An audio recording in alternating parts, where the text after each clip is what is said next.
Hello again, everyone, and thanks so much for joining us for Sunday's edition of Alaska Weather on the 13th day of December 2020. I'm Dave Percy, a meteorologist with the National Weather Service, and I'll be hosting today's show.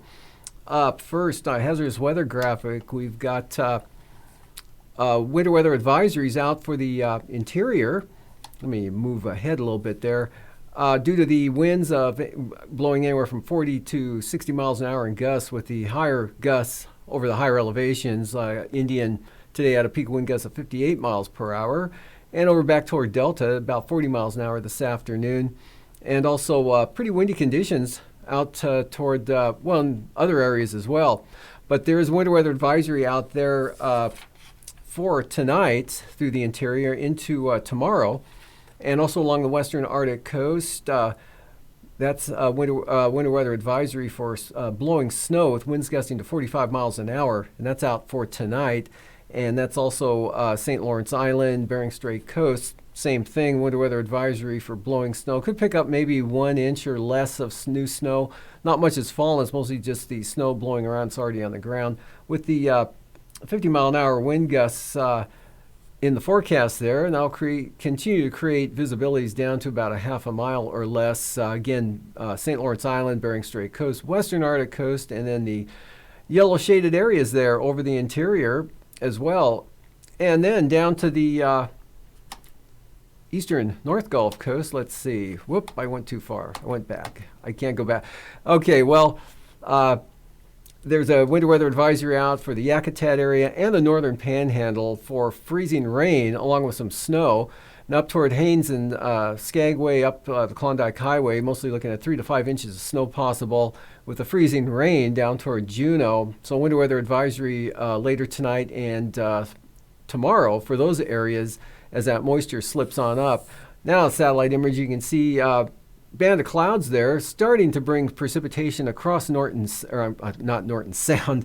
Actually, it does, light stuff does extend along that band up into Norton Sound, but I'm talking about Dixon Entrance there coming up across Queen Charlotte. They've had about anywhere from a third to a half an inch on the Queen Charlottes in the last 12 hours. Now crossing this Dixon Entrance there, and is about to move into the southern panhandle and up along the coast currently. And otherwise, northern area is pretty breezy with dry conditions, and pretty good thick cirrus shield coming in across south central Alaska with some areas of light snow, but the main rain areas down around Kodiak Island, where they picked up 1.5 inches of rain in the last 12 hours, ending at 3 p.m. this afternoon. Winds that were gusting 45 to 50 miles an hour early this morning, around 4 to 5 a.m. Those come down to about just east now, 20 to 25.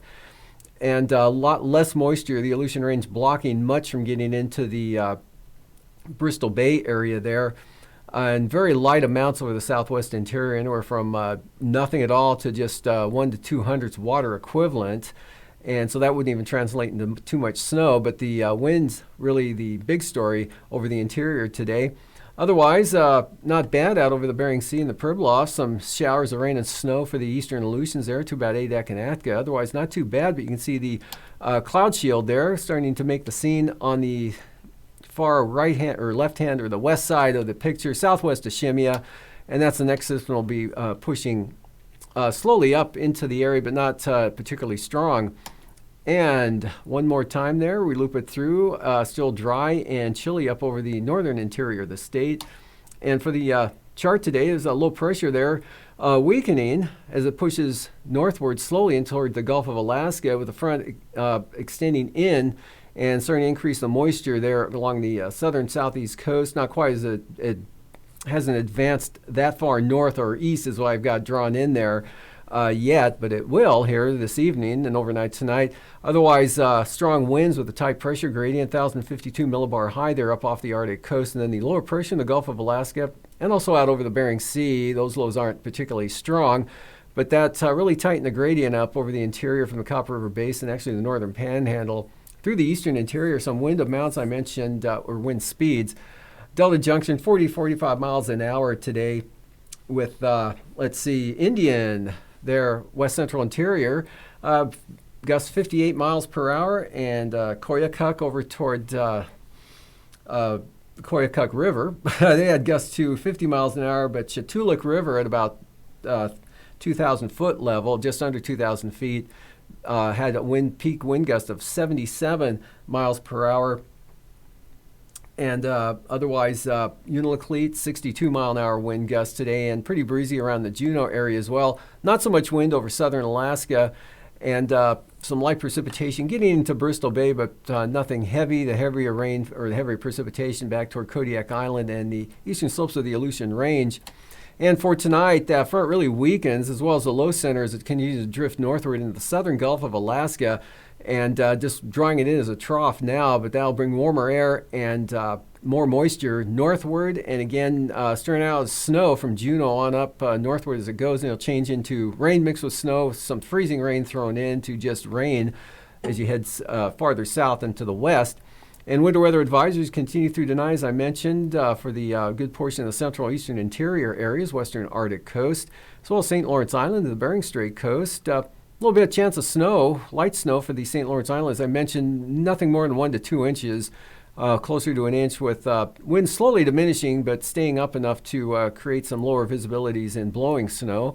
And a few scattered rain and snow showers. Could be mostly snow there around the Pribilofs, and more of a mixed condition there, but light for the eastern Aleutians. And otherwise, a few light snow showers or some moisture might sneak into the eastern interior there around the Eagle area and extend eastward a little bit, but that's about it as far as any precipitation goes for the interior. The wind, still the big story tonight.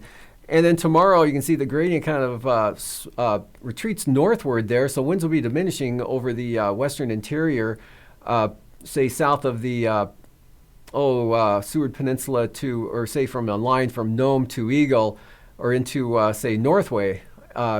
From there southward, lighter winds, still pretty windy up to the north. You can see quite tight pressure gradient there along and south of the central and eastern Brooks Range to the northwest Arctic coast, and to a lesser extent along the northwest coast and Kotzebue Sound.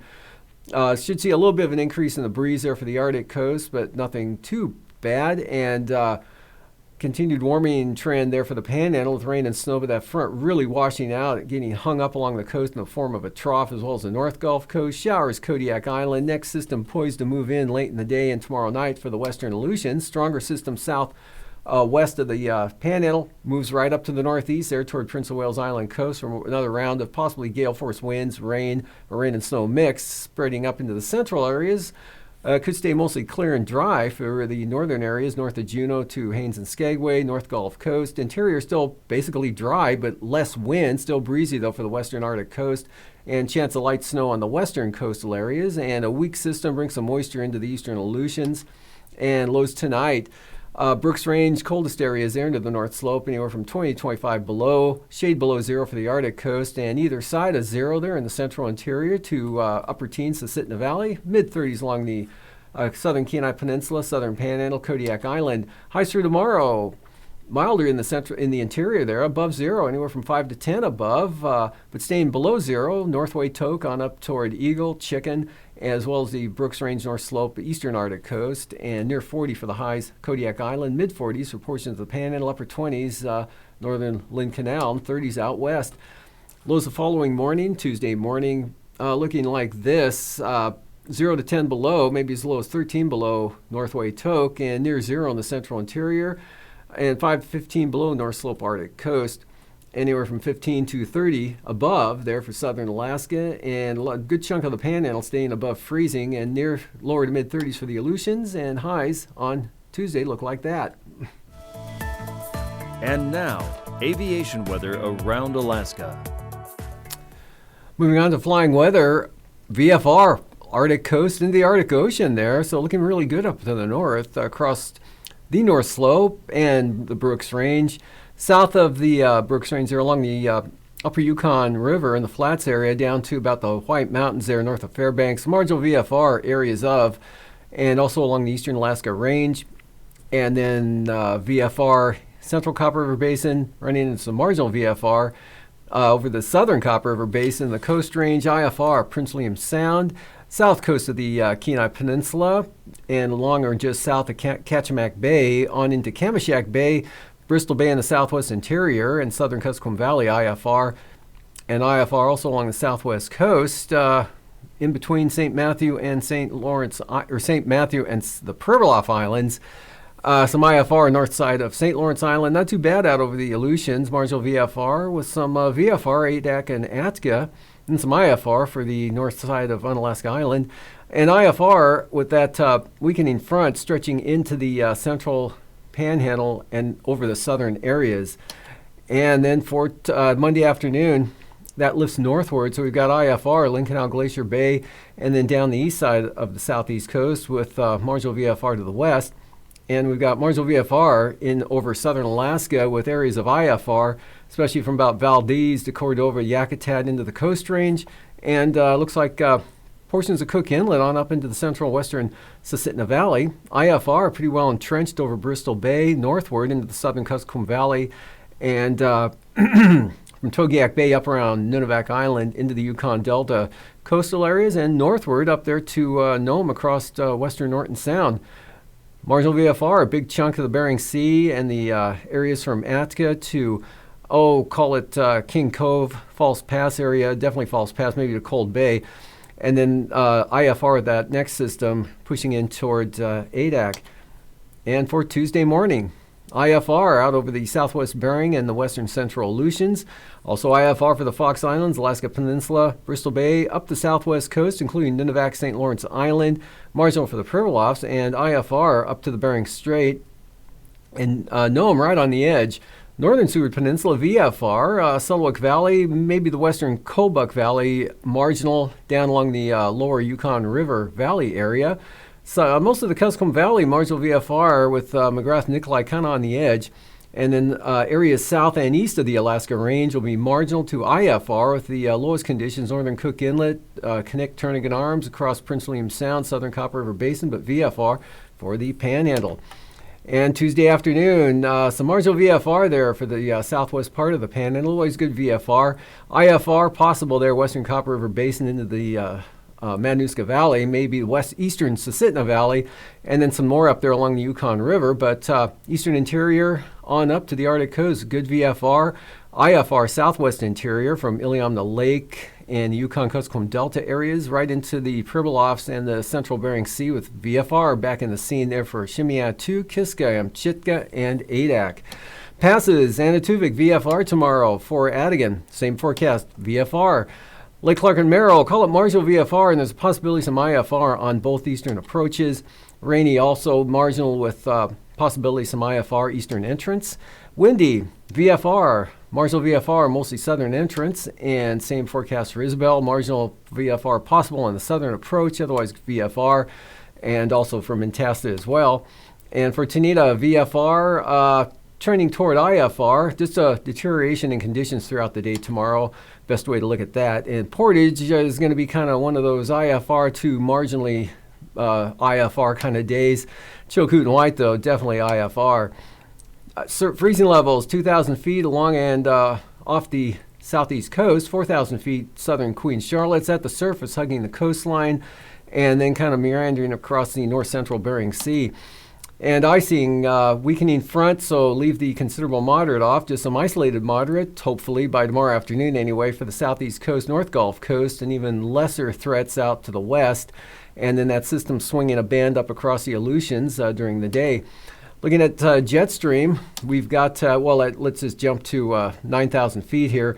Southeasterlies, 40 to 45 knots, southern Alaska, and then easterly still 75 knots there, western Brooks Range, Arctic coast, and also at 3,000 feet. And that leads to severe turbulence possible there along and just south of the Brooks Range.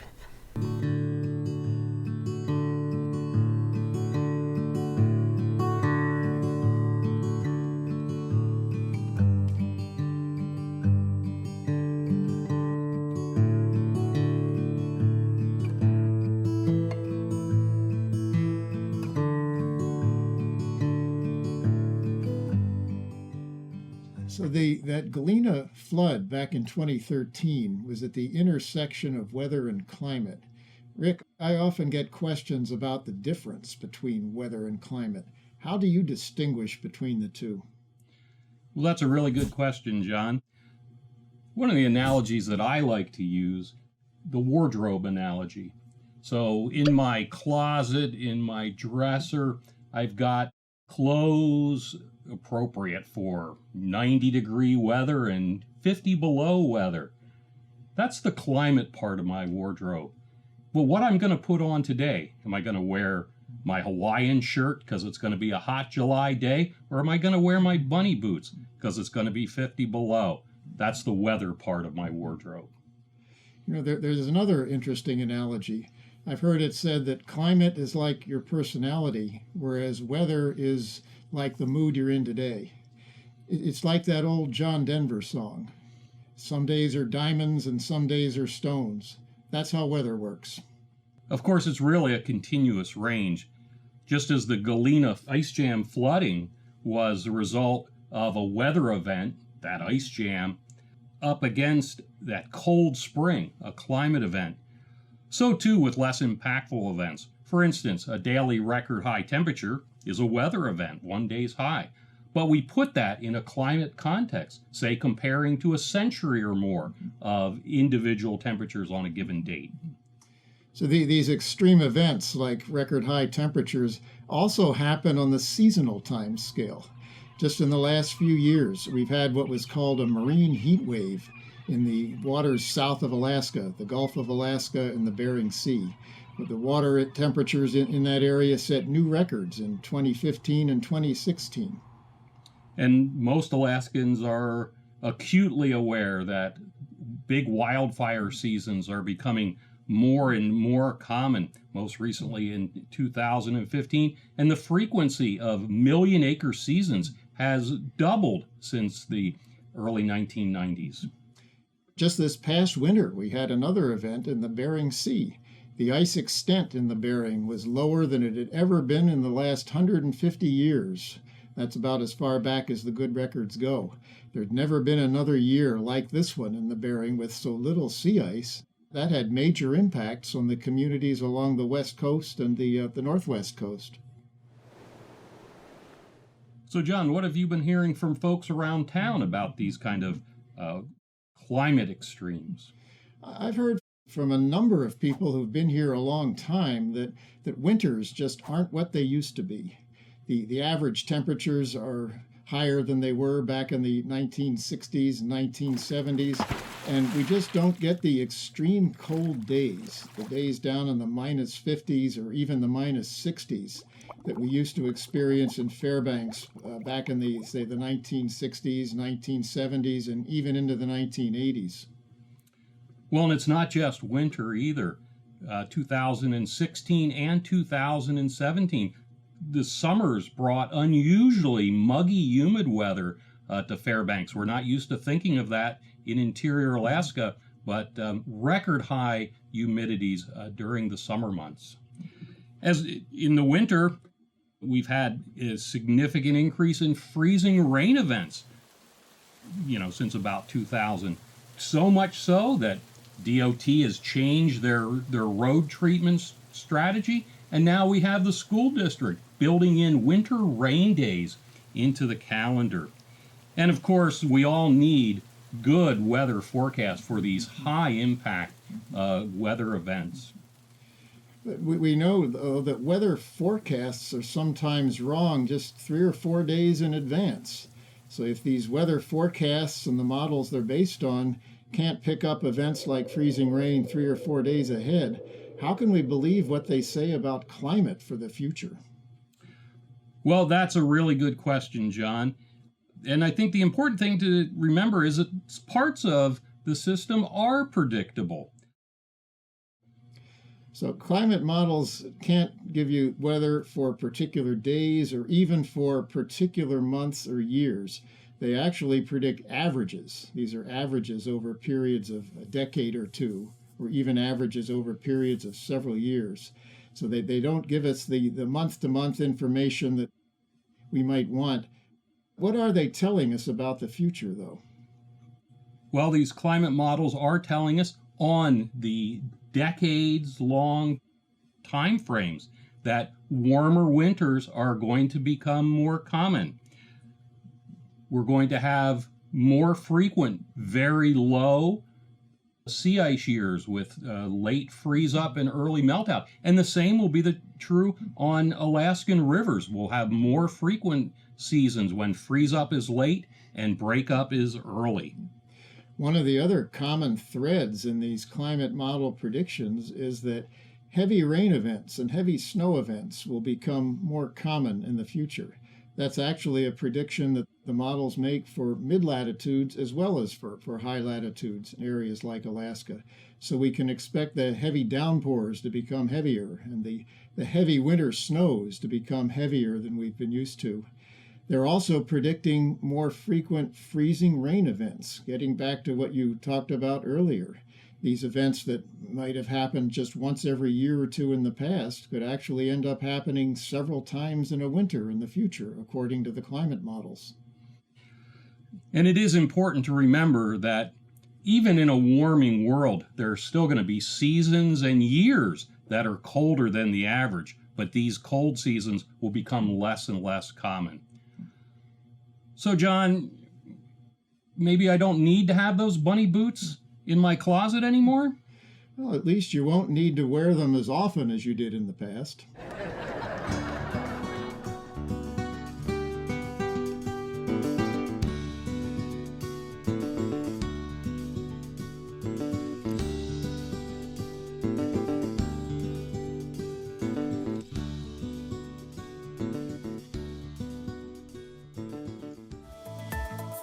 And now, marine weather around Alaska. Welcome back. Looking at today's sea ice analysis. Little changes. The area there, southeast of Wrangell Island, west of the western Arctic coast, still slowly filling in. And again, ice now south of the Bering Strait and starting to edge in closer towards St. Lawrence Island.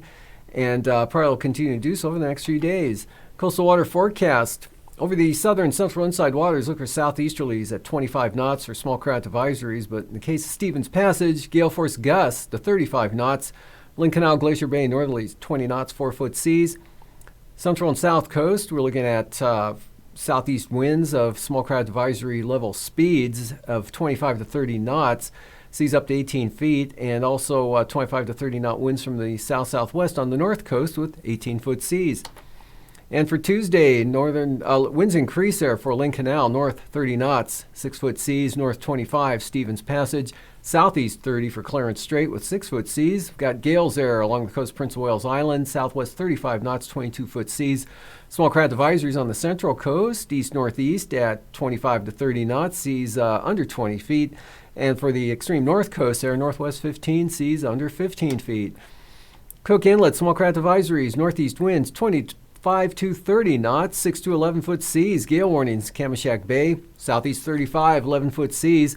Barren Islands, western North Gulf Coast, southwesterlies 25 knots, seas 16 to 17 feet, and 30 knots southerlies there for the eastern North Gulf Coast, right across Middleton Island, with 18-foot seas. Prince William Sound, small craft advisories, east winds 25 knots.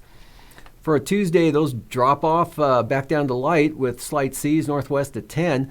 And small craft advisories continue for the eastern North Gulf Coast for northwesterlies at 25, west 25 for the western North Gulf Coast, Barren Islands, west winds 20 knots, seas down to 10 feet. Lighter winds Cook Inlet, north 10 to 15 with 2 to 4-foot seas. Kamishak Bay, northwest at 15. Kodiak Island, south to southwest, 25 knots, 8 to 14-foot seas. And small craft advisories also from Sitkinak to Castle Cape, southwest 25 knots, and Alaska Peninsula westerlies 20 to 25 knots, and for Bristol Bay, northeast at 30 knots with 7-foot seas. Tuesday's outlook, Alaska Peninsula, small craft advisories, southwest 25 to 30 knots, 8 to 13-foot seas, highest on the Pacific side of the peninsula, and then Castle Cape to Sitkinak, southwest 20, east side of Kodiak, southwest 20, if I said southeast for the area Castle Cape to Sitkinak. West 20 for Kodiak there on the east side, Chillicothe Strait, southwest 15, and Bristol Bay, southwest 20, 5-foot seas. And for the Aleutians, on Alaska Island, west-northwest at 15 tomorrow with 6 to 9 foot seas. Pretty light and variable, but basically call it mainly a southerly component to the breeze there for your Unmac Island at 10 knots, 6 to 8 foot seas. Light winds also for Adak and Atka, southeast at 10 with seas down to 6 to 7 feet. And then small craft advisories kick up in the afternoon for Amchitka Island, southeast 30 knots, 21 foot seas, and also 25 knot southeast winds for the Kiska, Shimian, Attu area. And those become gales, and big increase in the winds for the Aleutians. On Tuesday, we've got 40 knot winds from Shimia to Kiska. Then storm warning, 50 knot winds, 32 foot seas from Chitka Island. About the same for Adak and Atka southwest, 45 to 50 knot seas, 21 to 31 feet. And gales for Unmac Island, southwest 35 to 40 knots on Alaska Island, south at 30. Southwest coast, north to northeast 15 knots, northwest 15 for the Pribilofs, northeast 15 St. Matthew Island. Brisk wind, or small craft advisories there for St. Lawrence Island. Brisk wind advisories for Norton Sound, northeast at 30. Tuesday, east winds 25 knots, St. Lawrence Island, northeast 25 St. Matthew Island. Southerlies at 30 for the Pribilofs, and the southwest coast, south to southeast 20 to 25 knots, strongest along the Yukon Delta. And for the eastern Wolford Sea coast, northeast 20 to 25 knots, good brisk wind advisories for the central coast, northeast at 30, and then gales for the western coast at 35 knots, and 40 to 45 knot winds out of the northeast from Wales to Cape Beaufort. And 40 knot winds there from Cape Thompson to Cape Beaufort, and then gales up to about Point Lay at 35 to 40 knots. Brisk wind advisories, central and eastern Arctic coast. For tonight, again, rain and snow and freezing rain shift northward slowly with warmer temperatures there into the southeast coast, with still pretty breezy over the northern areas there with winter weather advisories out. And also for the snow and blowing snow continues in the interior tonight with winter weather advisories and high wind warning there for St. Michael. These forecasts are for planning purposes only. Call 1-800-WX-BRIEF for a formal pre-flight briefing. Always file a flight plan before you go flying. The U.S. Coast Guard Auxiliary urges you to leave a float plan with a friend or the harbor master before you go boating.